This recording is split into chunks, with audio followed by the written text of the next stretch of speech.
ir gaunasi, kad nelabai yra kaip įvažiuoti. Ir tų kubų ten sako, koks 70 plius minus. Tai palei pagrobį mes galim važiuoti.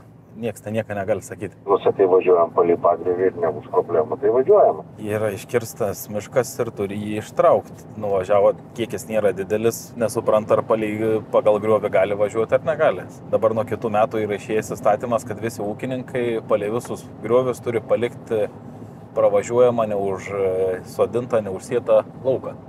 5 metrai turi būti palikta pravažiuoti. Pavyzdžiui, šiandien, kur buvom, kur su mašina ten krypo darėm, ten privažiavimas jis yra. Bet jisai toks ir yra. Jis nebus žviruotas tas privažiavimas, nebus kažkas, bet su technika ten visą laiką privažiuosi.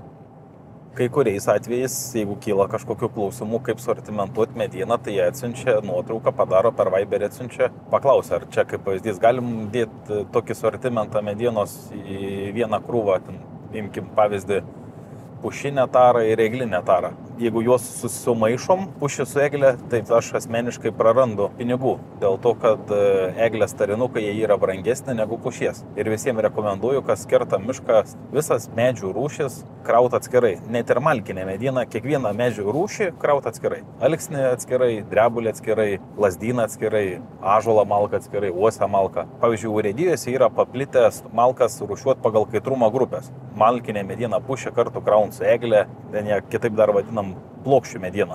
Uosi su ąžuolu, su skroblu maišo. Pas mumis mano asmeniniai praktikoje aš niekada nekraunu, niekada nemaišau, nemiksuoju į vieną krūvą sortimentų. Operatoriam tai labai tas nepatinka, dėl to, kad kitą kartą net reikia ištraukti ir 4 pagaliukus į atskirą krūvą sudėti iš viso miško. Tokia praktika turėtų būti pas visus, kad medienos sortimentai negali susimakaluoti, susikryžminti tarpusavę. Patarimų šou.